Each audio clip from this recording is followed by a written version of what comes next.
اللہ ما طلعت شمس ولا غربت الا وانت. اور جتنی محبت نبی علیہ السلام کو تھی ایسی محبت کا کوئی تصور بھی نہیں کر سکتا. آپ ذرا غور کیجئے، دنیا میں جتنی محبتیں ہیں سب غرض والی محبتیں. میاں بیوی کی محبت غرض، بیوی کو خاوند کی ضرورت ہے، خاوند کو بیوی کی ضرورت ہے. اولاد ماں باپ کی محبت غرض، اولاد کو ماں کی ضرورت ہے، باپ کی، ماں باپ کو اولاد کی ضرورت ہے. بھائی بھائی کی محبت بھی غرض، ایک دوسرے کے ہیلپ کی ضرورت ہے. پڑوسی پڑوسی کی محبت بھی غرض کی بنیاد پہ ایک دوسرے کی ضروریات ہوتی ہیں. حتیٰ کہ اگر استاد شاگرد کی محبت ہے تو وہ بھی غرض کی. کیوں؟ استاد پڑھا رہا ہے کہ مجھ سے اللہ راضی ہو جائیں گے، اور شاگرد پڑھ رہا ہے کہ مجھے علم مل جائے گا.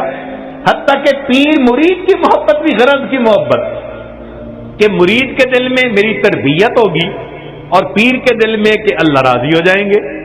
تو معلوم ہوا کہ غرض جیسی بھی ہو ہے تو غرض نہ پیچھے. ہاں، کوئی محبت ایسی ہے جو بے غرض ہو؟ ایک مرتبہ ذہن میں سوچا کہ کوئی محبت دنیا میں بے غرض ہے، تو ذہن نے جواب دیا کہ مخلوق کی محبت بے غرض نہیں ہو سکتی، کوئی نہ کوئی غرض تو لگی ہی ہوئی ہوگی. پھر سوچا کہ کوئی محبت، پھر ذہن نے کہا اگر دنیا میں بے غرض محبت دیکھنی ہے تو ذرا 1400 سال پیچھے چلے جاؤ. رات کا اندھیرا ہوگا، تم ایک ہستی کو دیکھو گے مصلی کے اوپر سجدے میں ہے، یا رب امتی یا رب امتی. کیا اس ہستی کو اپنے درجات کے پڑھنے کا تھا سما؟ نہیں، ان کو پہلے اللہ نے فرما دیا تھا لِيَغْفِرَ لَكَ اللَّهُ مَا تَقَدَّمَ مِن ذَنبِكَ وَمَا تَأَخَّرَ. ان کو اللہ نے پہلے بتلا دیا تھا وَلَسَوْفَ يُعْطِيكَ رَبُّكَ فَتَرْضَىٰ. میرے محبوب تجھے اتنا عطا کروں گا کہ تو بس بس کرنے لگ جائے گا. پھر وہ ہستی کیوں رو رہی ہے؟ اتنا لمبا سجدہ کہ بیوی اٹھ کے پاؤں ہلا کے دیکھتی ہے کہ ابھی زندگی تو ہے یا نہیں. یہ کیوں رو رہے ہیں؟ یہ امت کے اوپر شفقت کی وجہ سے رو رہے ہیں. نبی علیہ الصلوۃ والسلام کو امت کے ساتھ ایسی محبت، اس لیے قیامت کے دن انبیاء بھی نفس نفسی پکارتے ہوں گے، ایک اللہ کے حبیب ہوں گے جو اس دن بھی امتی امتی فرما رہے ہیں. اللہ کے حبیب صلی اللہ علیہ وسلم کو اس قدر امت کے ساتھ شفقت و محبت تھی کہ جب نبی علیہ الصلوۃ والسلام کے ساتھ ایسی محبت ہے تو پھر اس کی ایک علامت یہ بھی ہے کہ کثرت الصلاۃ والسلام علیہ، نبی علیہ الصلوۃ والسلام کے اوپر کثرت سے صلاۃ و سلام پڑھنا، درود شریف پڑھنا. چنانچہ قرآن مجید میں اللہ تعالیٰ ارشاد فرماتے ہیں ان اللہ وملائکتہ یصلون علی النبی یا ایھا الذین آمنوا صلوا علیہ وسلموا تسلیما. تو ہم بھی کثرت سے درود شریف پڑھیں، اللہم صل علی سیدنا محمد وعلی آل سیدنا محمد وبارک وسلم. سید القراء ابن کعب رضی اللہ عنہ نبی علیہ السلام کی خدمت میں حاضر ہوئے. اے اللہ کے حبیب صلی اللہ علیہ وسلم، میں آپ پر تیسرا حصہ اپنے وقت کا درود شریف پڑھنے میں لگا دوں؟ نبی علیہ السلام نے فرمایا تو زیادہ کرے گا تو تجھے زیادہ فائدہ ہوگا. اے اللہ کے حبیب صلی اللہ علیہ وسلم، میں 2/3 حصہ درود شریف پڑھا کروں؟ نبی علیہ السلام نے فرمایا زیادہ پڑھے گا تو زیادہ نفع ہوگا. انہوں نے کہا اے اللہ کے حبیب صلی اللہ علیہ وسلم، پھر تو میں پورا وقت ہی آپ پر درود شریف پڑھوں گا. قال، نبی علیہ السلام نے اس کے جواب میں فرمایا کہ اذن یغفر ذنبک وتکفی ہمک. اگر تو ہر وقت مجھ پر درود شریف پڑھے گا اللہ پھر تیرے سب گناہوں کو معاف کر دیں گے اور تیرے تمام غموں کو اللہ ختم فرما دیں گے. عمر بن خطاب اللہ عنہ فرماتے تھے الدعاء والصلاۃ معلق بین السماء والارض. دعا اور نماز آسمان اور زمین کے درمیان معلق رہتی ہیں. فلا يصعد الى الله منه شيء حتی یصلی علی النبی صلی اللہ علیہ وسلم یہ اس وقت تک اوپر قبولیت کے لیے نہیں جا پاتی جب تک کہ ان میں نبی علیہ السلام پر درود شریف نہ پڑھا گیا. اسی لیے ہر دعا سے پہلے بھی درود شریف پڑھنا چاہیے، بعد میں بھی پڑھنا چاہیے. نبی علیہ السلام نے ارشاد فرمایا الدعاء بین الصلاتین لا یرد، کہ دو درود شریف کے درمیان جو دعا مانگی جاتی ہے اس دعا کو رد نہیں کیا جاتا. ایک حدیث مبارکہ میں نبی اسلام نے فرمایا من صلی علیہ فی کتاب لم تزل الملائکۃ تستغفر له ما دام اسمی فی ذلک الکتاب. اگر کوئی بندہ لکھ رہا ہو اور لکھتے ہوئے نبی علیہ الصلوۃ والسلام کا نام نامی اس میں گرامی آ جائے اور وہ نام نامی اس میں گرامی کے ساتھ صلی اللہ علیہ وسلم لکھے تو نبی علیہ السلام نے فرمایا جب تک اس کتاب میں میرے نام کے ساتھ یہ درود شریف لکھا رہے گا اس وقت تک ایک فرشتہ اس کے لیے استغفار کرتا رہے گا. اللہ اکبر کبیرہ. ابن مسعود رضی اللہ عنہ فرماتے ہیں کہ نبی علیہ السلام نے فرمایا اول الناس بی یوم القیامہ اکثرہم علی الصلاۃ، کہ جو بندہ مجھ پر سب سے زیادہ درود شریف پڑھتا ہوگا وہ پھر قیامت کے دن میرے سب سے زیادہ قریب بھی وہی بندہ ہوگا. ابو بکر صدیق رضی اللہ عنہ نے ایک عجیب بات فرمائی. فرماتے تھے کہ الصلاۃ علی النبی امحق للذنوب من الماء البارد للنار، کہ جس طرح ٹھنڈا پانی آگ کو جلدی بجھا دیتا ہے درود شریف کا پڑھنا انسان کے گناہوں کو اس سے بھی جلدی بجھا دیتا ہے. تو درود شریف پڑھنے سے انسان کے گناہ مٹا دیے جاتے ہیں. ابو ہریرہ رضی اللہ عنہ فرماتے ہیں کہ نبی علیہ السلام نے فرمایا من نسی الصلاۃ علی نسی طریق الجنہ، جو مجھ پر درود شریف پڑھنا بھول گیا وہ جنت کا راستہ ہی بھول گیا. علی رضی اللہ عنہ نے ایک خوبصورت بات کہی. فرماتے تھے واللہ، اللہ کی قسم، اب دیکھیے اللہ کی قسم کھا کے بات کر رہے ہیں، واللہ لولا ما ذکر اللہ ورسولہ فی فضل التسبیح والتکبیر والتحلیل والتحمید لجعلت کل انفاسی صلاۃ علی رسول اللہ صلی اللہ علیہ وسلم. اگر اللہ اور اس کے رسول صلی اللہ علیہ وسلم نے تسبیح تحمید تکبیر کے فضائل بیان نہ فرمائے ہوتے تو میں اپنی زندگی کے ہر سانس کو درود شریف پڑھنے میں ہی خرچ کر دیتا. ایک اور حدیث مبارکہ سنیے. نبی علیہ الصلوۃ والسلام کے ساتھ صدیق اکبر بیٹھے ہوئے ہیں. ایک نوجوان آیا، نبی علیہ السلام نے اسے اپنے اور صدیق اکبر کے درمیان بٹھا دیا. پھر فرمایا کہ ابو بکر، میں نے تیرے اور اپنے درمیان اس کو بٹھا دیا، اس بات پہ حیرت تو ہوئی ہوگی. اللہ کے نبی صلی اللہ علیہ وسلم بڑی حیرت ہو رہی ہے. فرمایا ان ھذا الفتى یصلی علی صلاۃ ما یصلیھا علی احد من امتی، میرا یہ نوجوان امتی مجھ پر ایسا درود شریف پڑھتا ہے کہ جو درود شریف میری امت میں سے کوئی دوسرا مجھ پر نہیں پڑھتا. اس کی وجہ سے میں نے اس کو اپنے قریب بٹھایا. پھر نبی علیہ السلام نے بتلایا کہ وہ کیا درود شریف پڑھتا تھا.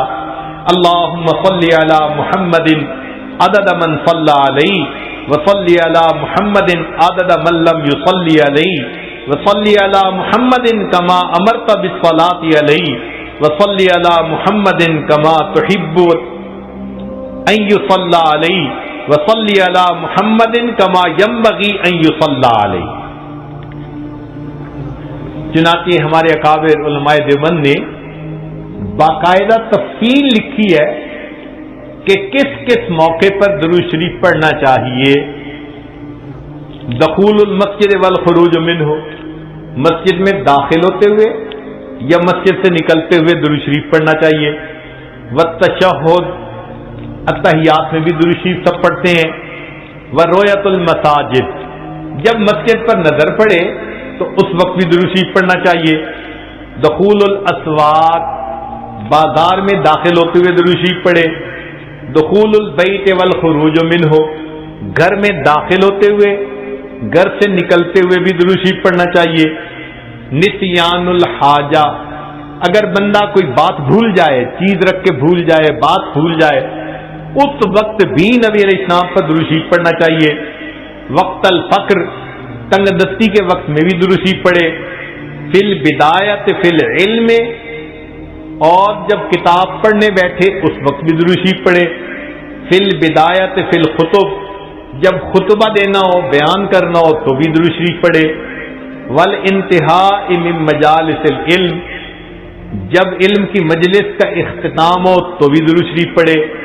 فی لقاء الاخوان، دو مسلمان بھائی آپس میں ملیں تو بھی درود شریف پڑھیں. فی موادعتہم و مفارقتہم، پھر مدارستاً حدیث نبوی، نبی علیہ السلام کی حدیث مبارکہ جو پڑھائی جائے تو اس وقت بھی درود شریف پڑھیں. عند تذکرتہ صلی اللہ علیہ وسلم، نبی علیہ السلام کا جب تذکرہ ہو تو درود شریف پڑھے. عند ذکر اصحابہ، حتیٰ کہ نبی علیہ السلام کے صحابہ کا تذکرہ ہو اس وقت بھی درود شریف پڑھے.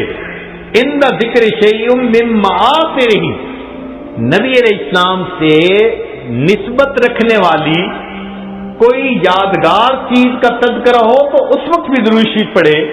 عند دخول المدینہ، مدینہ طیبہ میں داخل ہوتے بھی پڑھے. اور عند المرور علی قبرہ صلی اللہ علیہ وسلم، جب نبی علیہ السلام کے سامنے حاضر ہو مواج شریف پر تو اس وقت بھی درود شریف پڑھے. درود شریف کے فوائد کیا ہیں؟ کچھ دیر یہ بھی ذرا سن لیجئے. فرمایا انہا سبب لہدایت المصلی وحیات قلبہ، درود شریف کے پڑھنے سے دل زندہ ہوتا ہے اور پڑھنے والے کو اللہ ہدایت کے اوپر رکھتے ہیں.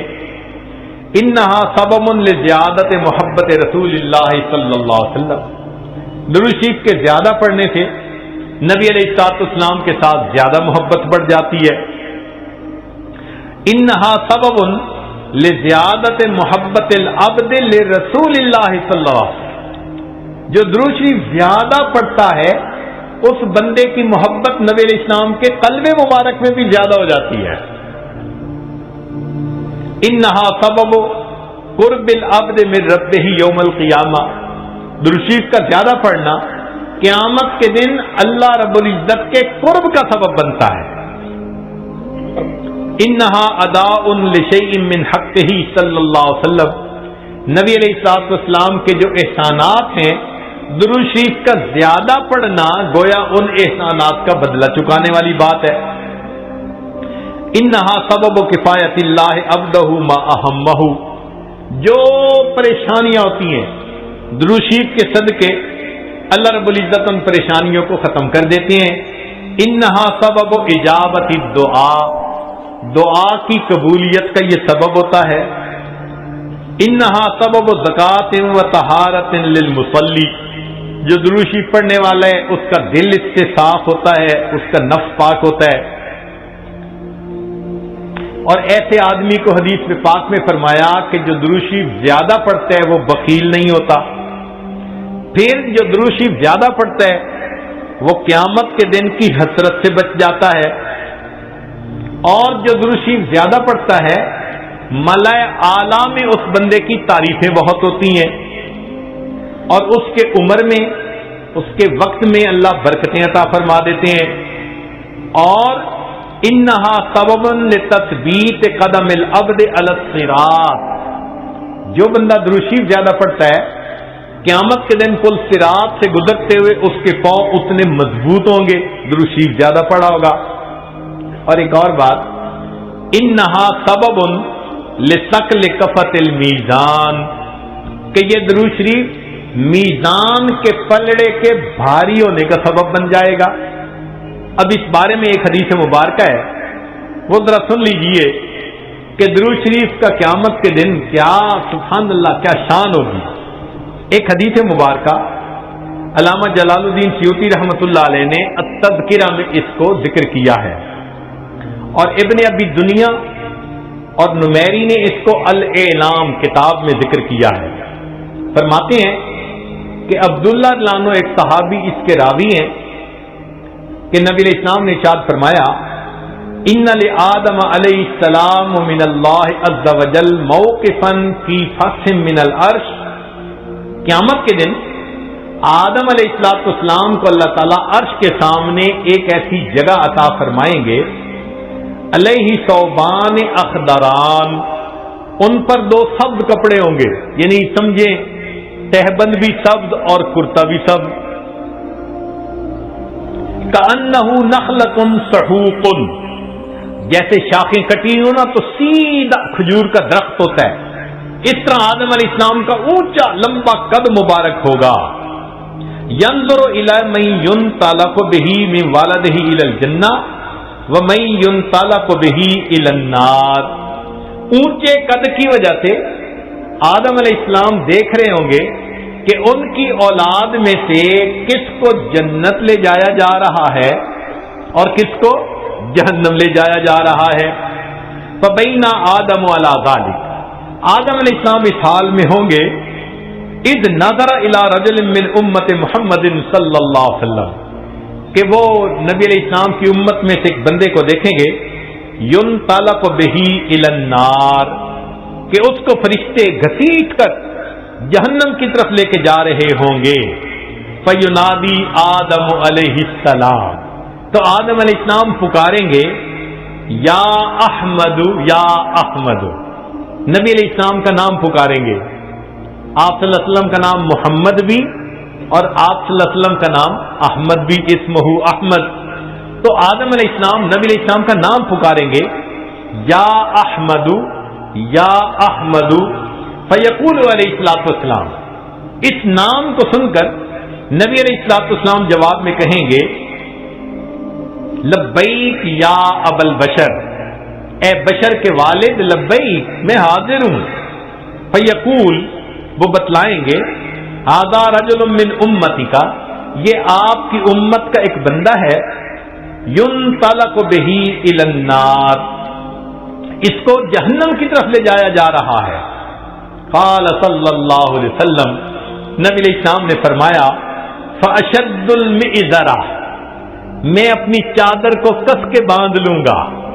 یہ عربوں میں ایک مقولہ تھا، جب انہیں کسی اہم کام کے لیے اٹھنا ہوتا تھا نا تو کہتے تھے جی ذرا چادر کو کس کے باندھو چلو. تو نبی علیہ السلام فرماتے ہیں میں اپنی چادر کو کس کے باندھ لوں گا.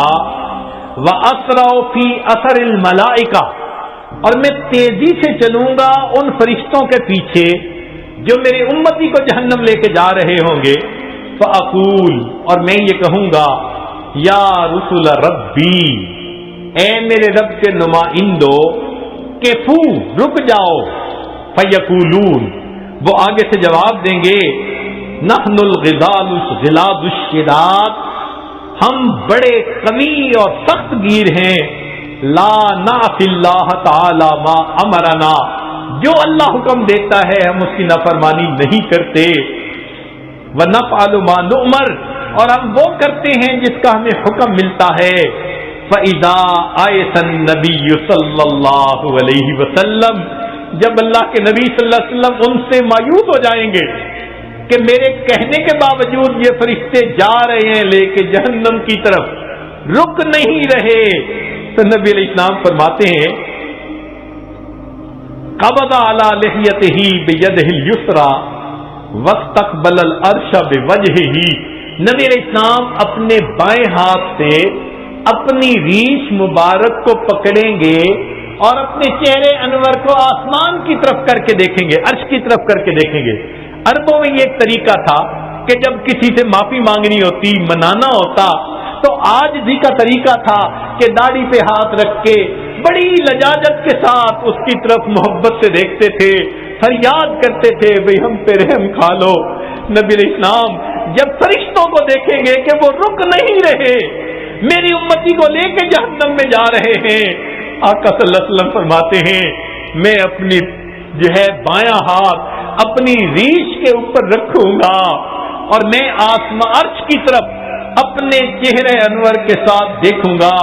پھر نبی علیہ السلام فیقول فرمائیں گے یا ربی قد وعدتنی اللہ تخزینی فی امتی، اے اللہ آپ نے وعدہ نہیں فرمایا تھا میری امت کے معاملے میں آپ مجھے رسوا نہیں فرمائیں گے. فیاتی النداء من قبل العرش، عرش کے اوپر سے ایک آواز آئے گی اطیعوا محمدا، او میرے فرشتوں محمد صلی اللہ علیہ وسلم کی اطاعت کرو. وردوا هذا العبد الى المقام، اور اس بندے کو واپس جہاں سے لائے تھے میزان کے قریب وہیں جا کر چھوڑ کر آؤ. چنانچہ وہ فرشتے اس بندے کو وہاں جا کر چھوڑیں گے.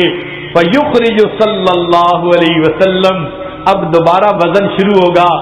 نبی علیہ الصلوۃ والسلام ایک چھوٹا سا کاغذ کا پرزہ بطاقتن، کاغذ کا پرزہ نکالیں گے. بیضاء، سفید ہوگا. کل ان ملتے، جیسے انگلی کا پورا ہوتا ہے اس کے برابر ہوگا. فیلقیھا فی کفۃ المیزان الیمنی، اس کاغذ کے ٹکڑے کو نبی علیہ السلام نیکیوں کے پلڑے میں ڈال دیں گے. وہو یقول بسم اللہ، اور نبی علیہ السلام ڈالتے ہوئے بسم اللہ فرمائیں گے. فترجع الحسنات علی السیئات، نیکیوں کا پلڑا بھاری ہو جائے گا، گناہوں کا پلڑا ہلکا ہو جائے گا. فینادی المنادی، ندا دے گا وہ ندا دینے والا. سوئدہ و سوئدہ جدہ، یہ بندہ اس کے اجداد سعید بن گئے، اس کی نیکیاں زیادہ ہو گئیں. وثقلت موازینہ انطلقوا بہ الی الجنہ، اب اس کو جنت لے کر جاؤ. فیقول یا رسول ربی، جب جنت لے جانے لگیں گے تب وہ بندہ کہے گا اے میرے رب کے نمائندوں فرشتوں، کیفو ذرا رک جاؤ. حتی اسأل ھذا العبد الکریم علی ربہ، حتیٰ کہ میں اس کریم بندے سے ذرا معلوم تو کر لوں. فیقول، پھر وہ یہ کہے گا بے ابی انت و امی، آپ کے اوپر میرے ماں باپ قربان جائیں. ما احسن وجہ کا، آپ کا چہرہ کتنا خوبصورت ہے. واحسن خلق کا، آپ کی پرسنالٹی شخصیت کتنی پیاری ہے. من انتا، آپ کون ہیں. فقد عقلتنی اسرتی، آپ نے میرے گناہوں کو مٹا کے رکھ دیا. ورحمت عبرتی، میری لغزشوں کو کم کر دیا. فیقول علیہ الصلوۃ والسلام، نبی علیہ السلام جواب میں فرمائیں گے انا نبیوں کا محمد، میں محمد صلی اللہ علیہ وسلم تیرا نبی ہوں. وہذہ صلاتک، اور یہ وہ درود شریف ہے التی کنت تصلی علیہ، جو تم مجھ پر پڑھا کرتا تھا. وفیتکھا، میں نے تمہیں اس کا بدلہ دیا. احوج ما تکون الیہ، جب تجھے اس کی بہت ضرورت تھی. سوچئے آج نبی علیہ السلام پر درود شریف کا پڑھنا کل قیامت کے دن میزان میں نیکیوں کے بھاری ہونے کا سبب بن جائے گا.